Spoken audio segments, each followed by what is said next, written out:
With the mystical topics that I'm going to be bringing into the mix to stand in as a parallel to my work, I've decided that I'm going to mix in some of it with the videos here on my channel and then also go into depth with them in a specific video section that I'm going to have over on my site. Now I'm going to have multiple video sections up dedicated to different, not necessarily topics, but categories of topics.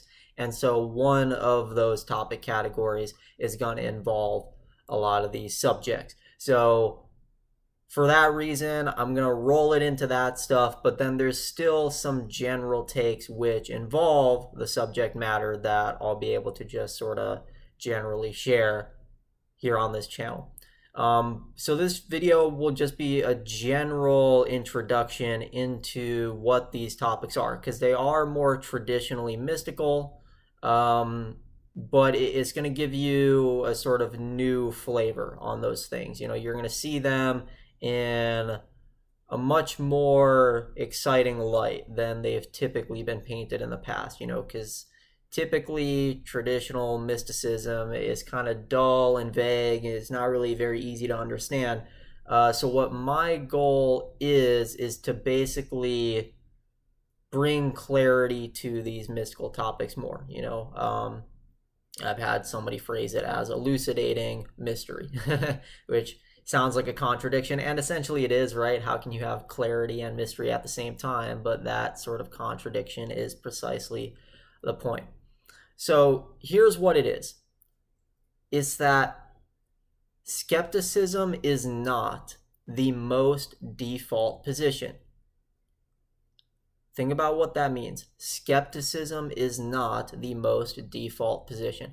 What do we mean by default? Well, default means essentially like the most basic, the most quote unquote start from scratch, right? Like, you know, before you add in anything which is significant in its own right, you know, what's the sort of flatline base that we start with? That's a sort of default, right? So before you assume anything or believe anything or think anything or have any specific commitments to any specific ideas, you know, what's the sort of baseline? Well, that is skepticism, right?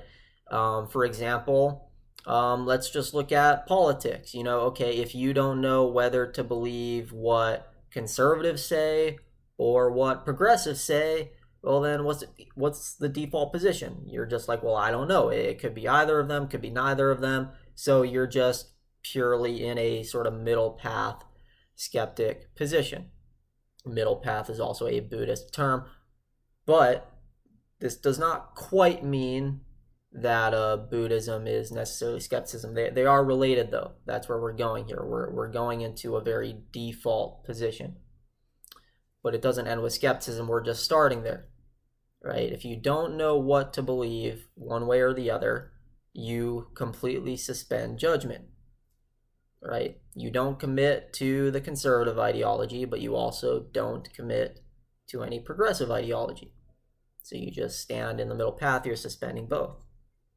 But we could take skepticism a lot further than that, because it's not just that you're in this sort of middle path in the sense that you're a moderate. Well, you don't know whether to believe any moderate political ideologies either. So you suspend judgment in that. So you're not really on the right or the left or in the middle. You know, you're not up, you're not down, you're not forwards, you're not backwards. You kind of just let go of all that. That's essentially what skepticism is. You don't commit to any belief. Now, of course, this all sounds obvious, right? Like, what's the point of going over this? Everybody knows what skepticism means. It is still useful to really think through and dismantle what exactly skepticism is. Like, what's its nature? What does it mean to suspend judgment and not be committed to any specific beliefs, right? You see how it's this very default mode, this very default position to be in. You could say it's very neutral, but even saying that isn't quite good enough, because you're not even committing to a sort of neutral or moderate position when it comes to any given topics. Now, see, the history of skepticism, this is something that I'm not going to go into here in this video. I'm going to have to save this for that video section over on my site. But just to give like a general glimpse here, There's been many different brands of skepticism throughout history. Some of the most radical forms of skepticism have come from ancient Greece, back when skepticism first got started. You know, it was responses to these radical forms of skepticism which really kick-started the creation of the scientific method and what we know as science today. One of these schools of radical skepticism is called Pyrrhonian skepticism. Pyrrhonian skepticism and likewise other forms of radical skepticism basically just entirely suspend judgment. Like completely. Like even suspending judgment over whether they're really suspending judgment, right? Like you essentially become skeptical of even your own skepticism. Now, this is something that a lot of other people have talked about before. So far, everything that I've said in this video, this isn't anything original that we're going over here yet. This is just general historical stuff. So you suspend judgment in everything, even the supposed fact that you're truly suspending judgment about everything. You even suspend judgment in that, right? So you're not just negating all your commitments to all your beliefs, you're even negating that very negation itself. And that's a sort of second order negation. But then you have to negate that because that's a third order thing, right? So you got a third order negation and then a fourth order, fifth order. So you kind of keep going. And what you see very quickly is that radical skepticism is groundless, right? There is no ground to radical skepticism. Here you'll see again some relationship to Buddhism. Again, this does not mean that Buddhism is necessarily the same as skepticism. And it also does not mean, of course, that Buddhism is the only form of traditional mysticism, which I'm going to be sharing as a sort of collateral guide to a lot of the content that I go over. Now, I'm just referencing Buddhism as a general example because it's typically the most well-known, you know, with schools like Zen, which technically Zen is not Buddhism. It historically grew out of Buddhism, but it's really the result of Buddhists migrating from India, you know, into China, mixing with the Taoist culture there. You had Buddhist and Taoist philosophies combining into what became Chan Buddhism, and then Chan Buddhism eventually migrated over to Japan, mixed with the culture there, and that eventually grew into its own thing, which in a sense is entirely independent of Buddhism, and that's what we know as Zen, right? So it's one of the more well-known traditions of mysticism, but certainly not the only one. But with that said, you know, a lot of mystical insights do have some relationship to this sort of radical skepticism, but again, they also go further, which we'll talk about here in a minute. So you have radical skepticism, which is groundless in this sort of mystical or stereotypically Buddhist or even Zen fashion. But now see, is that the most default position? Well, let's think through just how default this is before we move on. If you truly were to drop all beliefs, this would mean that you even drop the belief that you're having a direct experience right now. And this is the part that virtually nobody can get past. Virtually nobody is able to get past this point. Why? Because it's obvious you're having a direct experience right now, right? How do you not believe that? It's very obvious. It's self-evident, right? Now, you can talk all day long of, oh, well, maybe it's an illusion, maybe we're in some sort of matrix or simulation, or this is all imagination. Like, you can talk all day long about whether or not what you're experiencing is illusory, or if it's real, or if it's something else that's neither. But no matter what, even if it's illusory, it's still the case that you're experiencing it, right? You would just say, okay, well, sure then, my direct experience is an illusion, but I'm still experiencing this illusion. So it's still truly the case that I'm having a direct experience right now. It being an illusion does not at all change that fact. If it's real, I'm experiencing it. If it's illusory, I'm experiencing it. If it's neither real nor illusory, I'm still here experiencing it because, Ethan, I'm sitting here having this experience of watching this video of you talking into the camera. Right? It does not matter if it's an illusion, I'm still experiencing it, so it is still true to say that I am having this direct experience right now. So because of how utterly self-evident and just obvious this fact is, it makes no sense to drop this belief in the fact that you're having a direct experience right now, right? Yet radical skepticism does this. It drops even this belief in the fact that you're having a direct experience. Because even the fact that you're having a direct experience is itself an assumption. I shouldn't necessarily call it an assumption, because the term assumption carries a lot of negative baggage with it. It has a sort of negative connotation. Like, people think, oh, if something's an assumption, that means it's this sort of weak belief that somebody kind of just threw together without much evidence. Clearly, that's not the case, though. I mean, there's, to understate it, there's tons of evidence that you're having a direct experience right now. We can't even really call it evidence, because it's just self-evident. It just is the case that you're having a direct experience right now. So to say there's tons of evidence for it, it's an understatement. There's more than merely evidence. It's purely self-evident, the fact that you're having a direct experience here.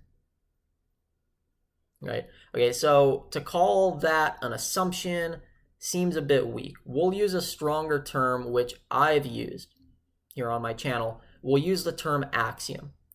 So an axiom is a sort of strong assumption which we assume because we have no reason to not assume it.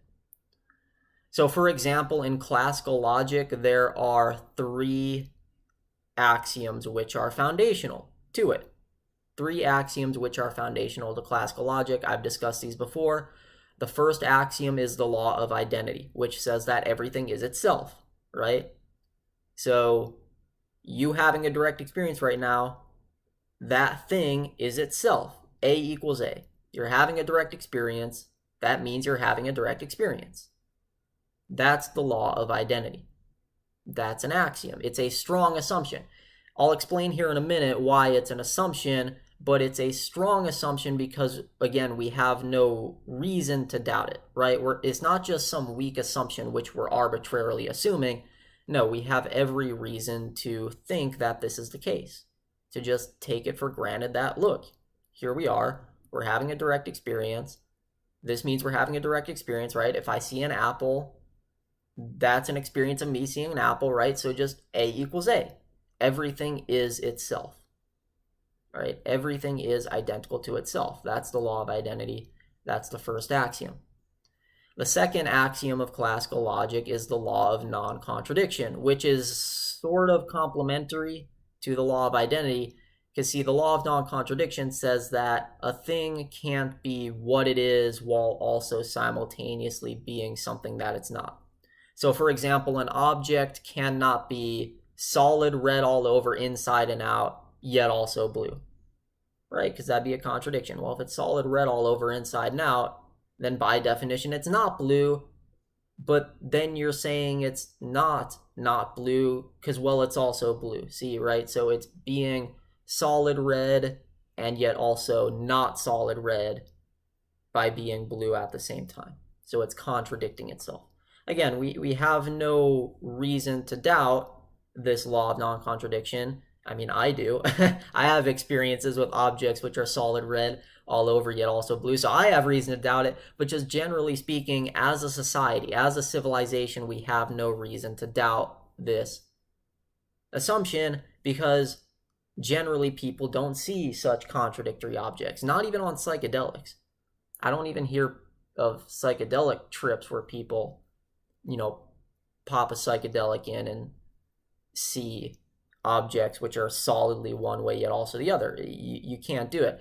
People take psychedelics and they'll have like a sort of double vision, but that's not the same as seeing a contradictory object. When I see objects which are solid red all over yet also blue, it's not like a double vision. It's not like the blues overlapping with the red. No, there is no overlap. It's as unified as an object just being red. There is no overlap when an object is just red. Likewise, there is no overlap when an object is solid red yet also blue. So a contradictory object, it's not like 2 colors overlapping each other. That's not a contradiction at all. If it's genuinely contradictory, there is no overlap. It is just somehow, some way, perfectly coherent and unified, being solid red yet also blue. Maybe there are psychedelic trips where people report this. I haven't heard of them, but point is that then even if they are experienced on psychedelics, they're rare even for psychedelic experiences. So if they're rare or even unheard of for psychedelic experiences, definitely they're going to be rare or even unheard of for just the general experience of the sober population. So needless to say, as a society, we have no reason to doubt this assumption, which is the law of non-contradiction, that there are no things which are themselves and not themselves. The third and final axiom of classical logic is the law of excluded middle, which says that truth value is binary, meaning there are only two truth values, those being true and false. Every statement is either true or it's false. There's no third value in the middle, like it being both true and false, or it being neither true nor false, or it being partially one or partially the other, or it being some entirely different truth value, which we can't say is both true and false, or neither true nor false, right? So that's why it's called the law of excluded middle. There's no third middle value besides or between true and false. We just have those two binary truth values. Classical logic is binary in that sense. It does not allow for non-binary truth values. And just like the general population has no experience with contradictions, likewise, the general population has no experience with things which are both real and not real, or both true and false, or neither real nor not real, or neither true nor false. So again, we have no reason to doubt this axiom.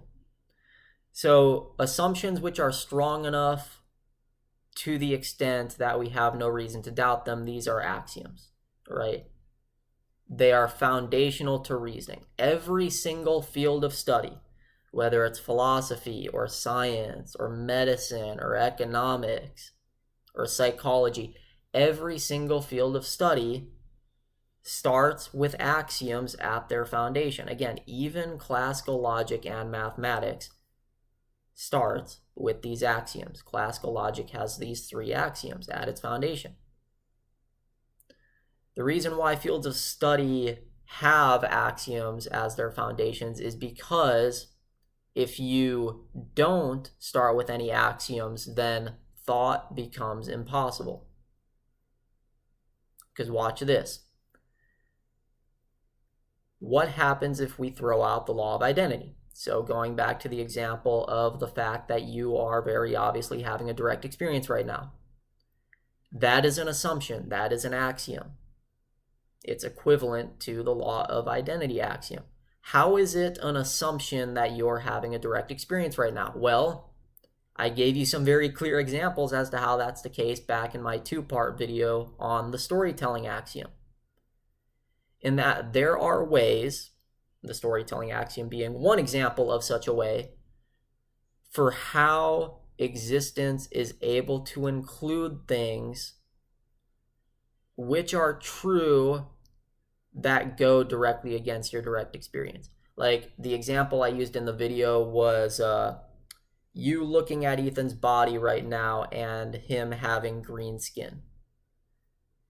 That's very obviously false, right? It is blatantly false. It's simply not true that you're looking at Ethan and he has skin which appears green to you. That's not the case, right?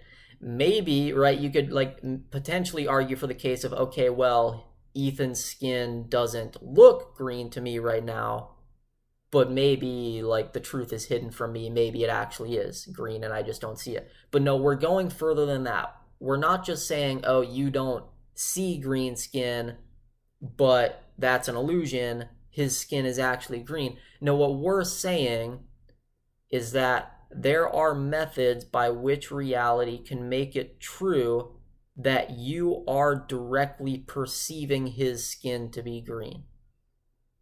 Directly perceiving it right now. That position is not something you can so easily defend because that is self-evidently false. It is clearly the case that you do not see green skin right now. So how is it an assumption to say that your experience of Ethan is not of him having green skin? How is that an assumption if it is self-evidently false to say that your experience of him is that he has green skin? Well, because the storytelling axiom is one method through which such an experience-defying truth can be true even if it's false, right? I talked about false truths, blatantly false truths, things which are self-evidently false, even in your direct experience, which are still capable of being true through methods such as the storytelling axiom or infinitely many others for that fact. Likewise, see, if there can be things that are true despite the fact that you're directly experiencing them as false, the vice versa can also be the case. There can be things which you are directly experiencing as true, which can be false.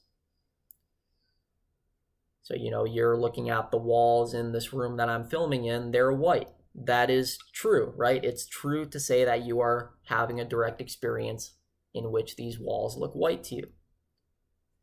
That directly experienced and verified truth is able to be false through the storytelling axiom and other such methods.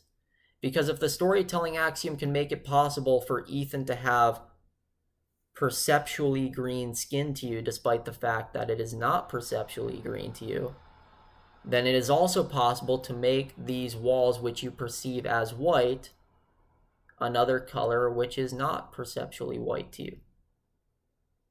They're black to you, even if that's evidently false in your direct experience. They're black to you. See, so it can make self-evidently false things true and self-evidently true things false. If it can make self-evidently true things false, then that means it can even make the self-evident truth in which you are having a direct experience right now, it can make that false. If something like the storytelling axiom or other similar methods is capable of making directly experienced truths false, then the only protection you have against that prospect is to assume that things like the storytelling axiom don't exist. You have to take it upon yourself as an assumption, as an axiom. You accept it as an axiom that there is no such thing as the storytelling axiom or other such methods which could somehow make self-evidently true things false or self-evidently false things true. You're assuming that such things don't exist. See, if you were to assume that they do exist, you would have to doubt your direct experience. So the only reason you don't doubt your direct experience is because you yourself are working on top of this foundational axiom which assumes that those things don't exist and it's not possible for them to exist because Ethan, what the fuck? How could it ever be possible that I'm seeing you as having green skin right now when that is quite clearly not the case? So you saying that you're having a direct experience right now, that is an assumption. It's an axiom. You are assuming that there don't exist things which could falsify that fact. You're assuming that things like the storytelling axiom or other methods which are capable of that don't exist and that they're not possible. That is your assumption. That is your axiom. So when people come to me saying, oh, Ethan, I had this direct experience of this thing, like I had this insight come to me and I directly experienced it, Ethan, that's how I know it's true. I tell them, okay, let's look at your axioms. I've had people get upset with me like, no, Ethan, it's not an axiom. I directly experienced it. The people who have told me this don't understand what an axiom is. An axiom is not just simply a weak, thrown together assumption. An axiom is a strong assumption which you have no reason to doubt. Know that the very fact you're having a direct experience right now, even that taken for granted fact, is most certainly an axiom. Don't tell me otherwise. If you tell me otherwise, then you just simply don't understand what axioms are. Again, even the law of identity is an axiom. And if you talk to any philosophers or classical logicians, they will admit this to you, right? You'll probably be thinking to yourself as you watch this video, oh, Ethan, well, I've never heard a mathematician say that we assume 2 + 2 = 4, or that 4 is just 4. Okay, well, that's because it's so taken for granted that they don't feel the need to bring it up.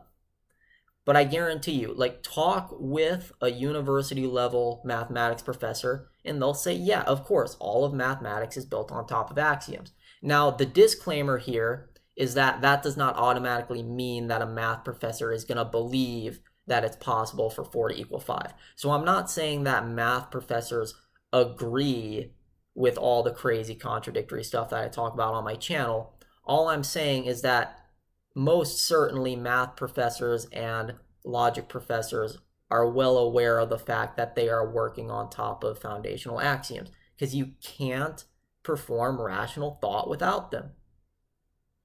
You really can't even perform irrational thought without axioms. Like, to just simply think, you need axiomatic foundations. You need to have some starting assumptions. Otherwise, we have that sort of groundless radical skepticism where we can never get started because it just keeps going lower and lower and lower, and it never ends. So where do we start? There's no ground to start on, right? You can't think like that. Remember, I talked about in my storytelling axiom videos how you thinking that Ethan has perceptually green skin, this is not practical for everyday thought or even thinking in general, because how are you going to even survive and get a drink of water if you're thinking to yourself, oh, well, it's simply an axiom where I assume that my next sip of water is not going to be poison, right? My last sip of the water was perfectly clean, healthy water, but me using that to assume that the next sip won't be poison, that's just an assumption. It's just an axiom, right? See, you would pretty much die if you were to take this sort of non-axiomatic thinking seriously. So to think, to survive, to go about your everyday life, you need axioms. You need strong starting assumptions. You realize that if you just go outside and go for a walk, the fact that your next step, the earth won't just vanish beneath your foot and you'll fall through the earth, like, that is an assumption. It doesn't mean you have any reason to doubt it, right? I'm not telling you to start being paranoid and doubt the fact that the earth is going to be beneath your next footstep. All I'm saying is the notion that the earth is going to be there for you, that your next footstep is going to land on solid ground, that is an assumption. It is an axiom, right? It's a strong assumption. That's why we're using the connotative term axiom, but it's an axiom nonetheless. Science relies on axioms. Does this make science weak? No. People often assume that the fact that science has starting assumptions means that it's just a weak enterprise. Okay, well, it's not any weaker than your assumption that your next footstep isn't just going to fall through the earth. All right, that's certainly not weak. You have every reason to assume that solid ground is going to be there to catch you. So yes, it's an assumption, but it's a strong one. It's strong enough such that you have no reason to doubt it. Every field of study is built on top of these sorts of strong assumptions, right? Science is, logic is, mathematics is, all that is. So even the fact that you're having a direct experience right now, that is an axiom. But now, even though we have no reasons to doubt these very strong axioms, radical skepticism still does. A radical skeptic doubts even the very obvious axiom that you're having a direct experience right now. They doubt even that. In other words, they don't even believe that they're having a direct experience right now. So they suspend judgment every which way, right? The radical skeptic says, I don't know what to believe, right? I don't believe that I'm having a direct experience right now because I don't know if that's really true. I don't believe if there's a planet Earth because I don't know if that's really true. I'm looking at a planet Earth.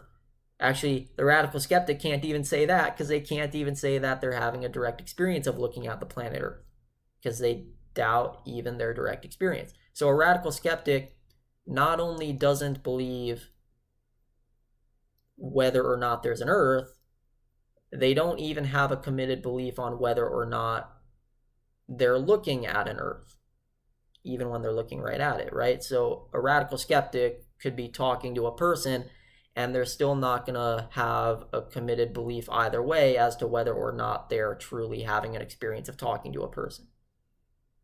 So do you see how it gets very groundless? You start to doubt everything, even your own skepticism, right?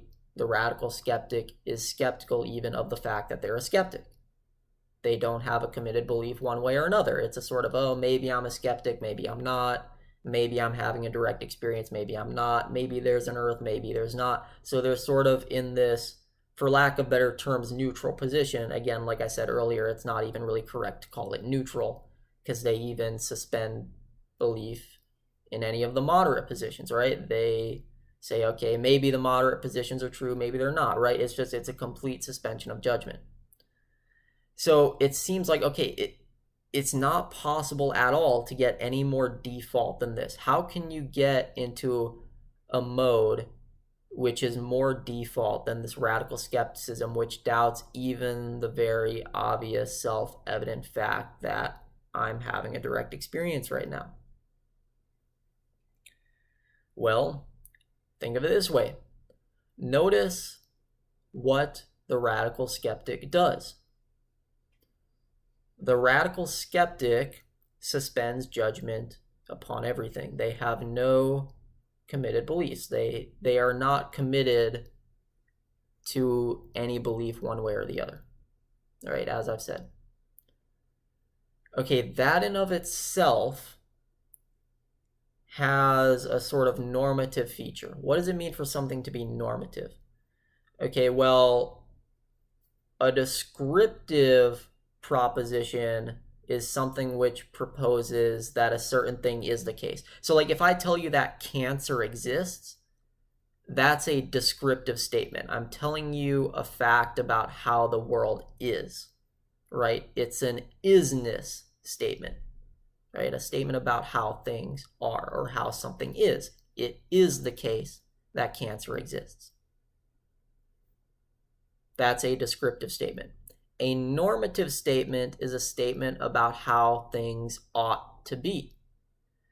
So I say to you, okay, yes, cancer exists. That is the case, but it ought not to exist. It would be better if it didn't exist. So it should not exist. That's a normative statement. So a descriptive statement is a statement about what things are like, right? It's an isness statement. A normative statement is about how things ought to be or how they should be.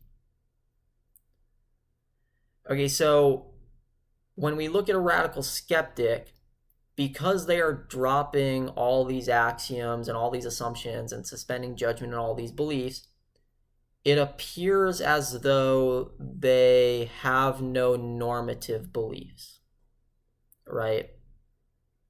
It's like, hey, well, should cancer exist? Oh, I don't know, I'm a skeptic. Should it not exist? I don't know. I'm a skeptic, right? So they have no descriptive beliefs and no normative beliefs. Or so it appears to be the case. Actually, the radical skeptic does have normative functions. At least certain brands of it. If some philosophers are watching this, they'd probably catch me here and say, well, no, Ethan, a truly radical skeptic would drop even the normative assumptions, which you're about to go over. Oh, yeah, that's fine and good. I'm talking about sort of a general conceptualization or caricature over what people think a radical skeptic would look like. Of course, yes, like genuine radical skepticism would go much further than what I've shared here. But I'm just sort of dismantling this caricature or this generally conceptualized image of what a radical skeptic would look like. And given what that image of a radical skeptic is, in this case, a radical skeptic is somebody who suspends judgment in all beliefs. But see, there's still a normative belief there, because the radical skeptic believes that they ought not to commit to one belief or another. They ought not to do that. They ought to suspend judgment in every belief. That's a normative belief that they hold, right? Because see, typically a radical skeptic, to say that they want evidence, it's probably not quite a correct way for me to state that. An expert philosopher would detail this much better than I would.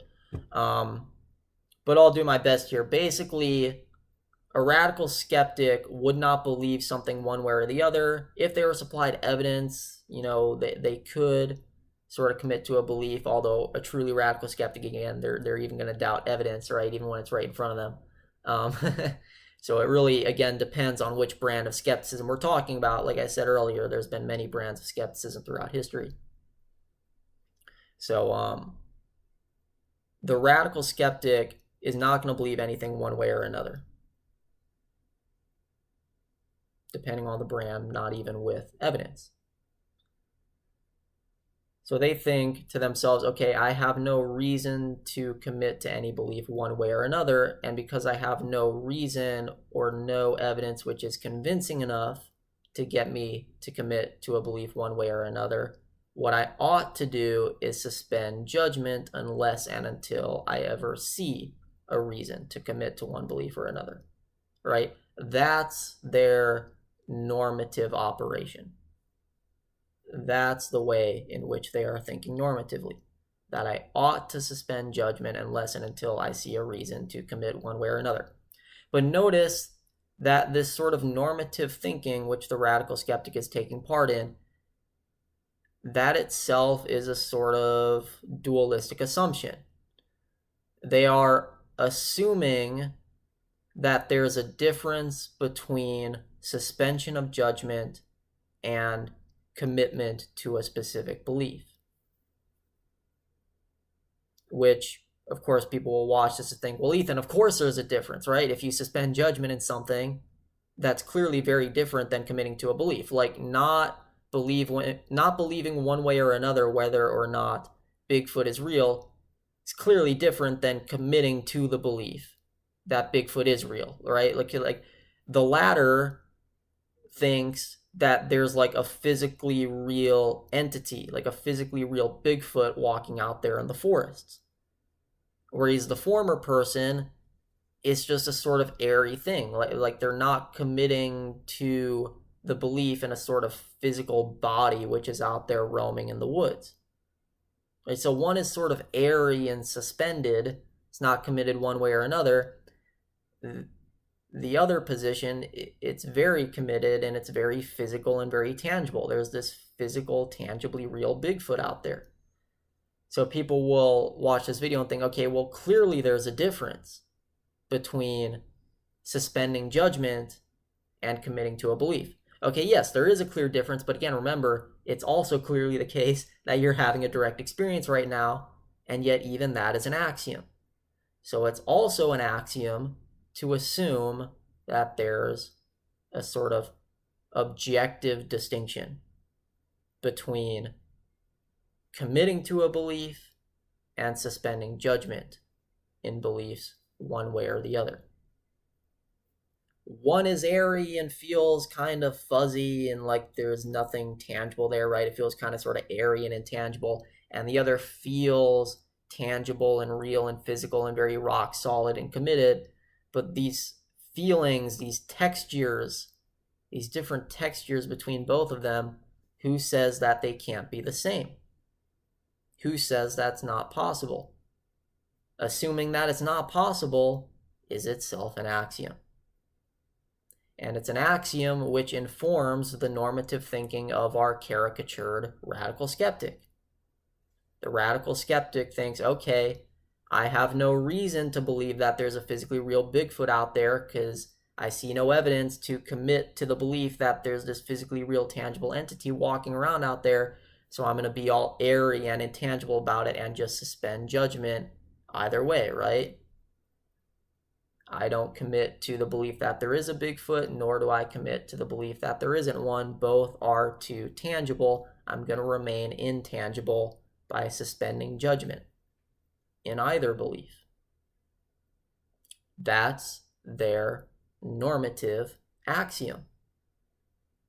They are assuming that they should not, normative, should not commit to any beliefs because they are assuming that there's a difference between commitment and suspension. What if you dropped even this normative axiom? What would happen? What would happen is you would drop even lower than radical skepticism. So this goes way back to what I said towards the beginning of this video, that radical skepticism is not the most default position. It is very much possible to go lower.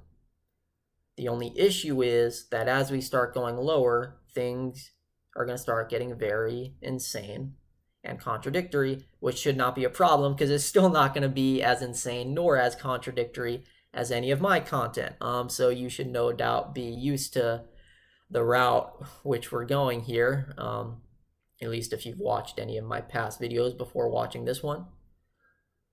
Because think about it, if we are dropping lower than radical skepticism by dropping even this normative axiom, which at least the caricatured image of radical skepticism holds, then now we're not just suspending judgment in every belief. We are now suspending judgment in every belief, committing to the belief that every statement and every proposition is true, but we're not just committing to that bias, we're also committing over in the other direction. We're committing to the belief that every statement, every belief, and every proposition is not true. It's all false.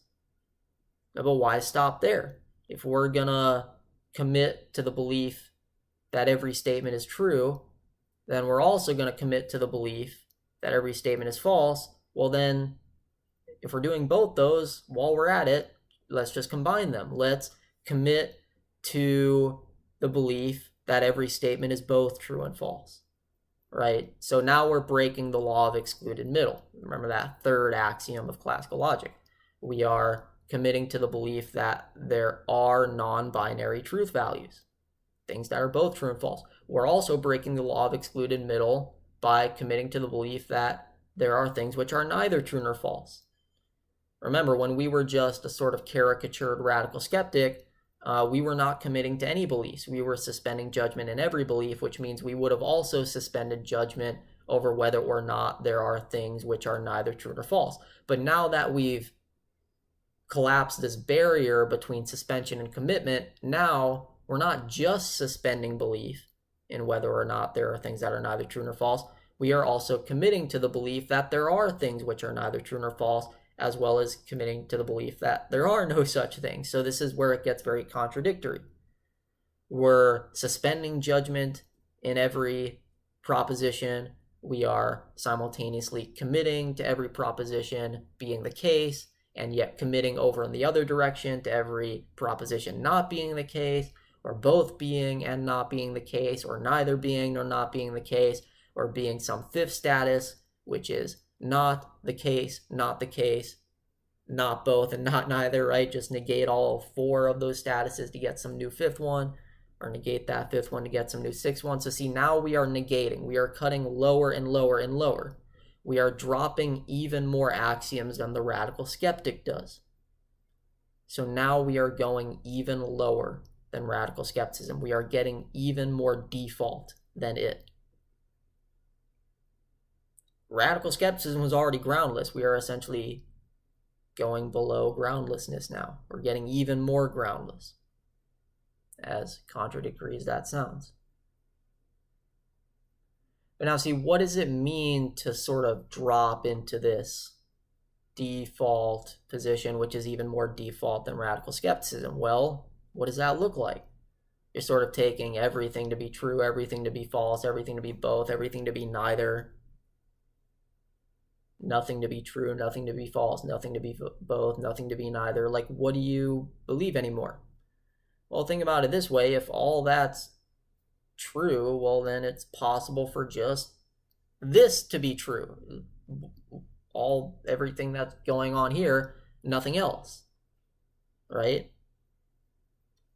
I mean, if everything is true, everything is false. Like, if you just have everything, period, well, everything is gonna include this, just this, on its own, isolated from everything else, as if there's nothing else. Not just as if there's nothing else, but there actually being nothing else besides this. There's just this. Just what's happening here. Now, granted, we could say, okay, well, that's an axiom, Ethan. Let's go lower than that. All right, so we could keep going with it, but like, where do we ground ourselves is the point, right? Like, where do we ground ourselves in the midst of dropping all these axioms? Well, if we're just going to drop it all, why not just be here, right? Because, I mean, who's to say what dropping all axioms looks like, right? It can be anything. It can be suspension of judgment, commitment to this belief, commitment to that opposite belief. If it can be any which way such that it's anything, then it can just be this. So why not just let it be this? Even if that's an axiom, who's to say that's wrong? When you are completely axiomless, the distinction between axiomlessness and axiomness itself collapses such that there's no difference between dropping all axioms and having an axiom. So why not just have this? So we have just this. We don't really know what this is, but see, this leads to a sort of skepticism which comes from certainty. It comes from a default position, right? Now, with what I've gone over here in this introductory video, it seems like, okay, there is no certainty in this position, which is more default than skepticism. Actually, it is possible, if you really dive deep into this, there is a very alien sort of certainty which comes of this, and it's a certainty which is combined with not knowing. It creates a not knowing, not from lack of knowing, but from knowing. As in, you don't know, not because you lack an answer, but because you have the answer. You can be certain. You can find a certain answer which is simultaneously a question. That's what I'll be digging into in more videos. So this was just an introduction. So really what I want to leave you with to make this more practical is to dive deeper. This was just an introduction. You watching this video is not enough to understand the entire topic. There's still more that has to be dug into. So what I'm going to leave you with is you yourself can actually dive deep into this after this video.